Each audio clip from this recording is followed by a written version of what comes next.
May nagsabi sa akin na social climber, huwag daw masyado maging materialistic. Sabi ko, materialistic? Anong masama sa materialistic? So inanalyze ko din. Sabi ko, lahat ng material saan galing? Minerals, mapa-iron, lahat yan.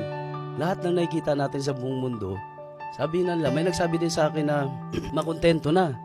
Makontento na rin sa buhay. Kung ano yung buhay mo, makontento na. Naisip ko din, what if nakontento yung tao noon? Hanggang paglalakad na lang tayo, may nakitang kabayo, bumilis yung transportation. What if nakontento yung tao? Wala sana tayong eroplano, wala sana tayong cellphone, wala sana tayong bus. Paglalakad kayo mula dun sa probinsya, no, walang barko, walang communication. So ang point ko, ako ang pagkakaintindi ko, napaka-abundance ng mundo.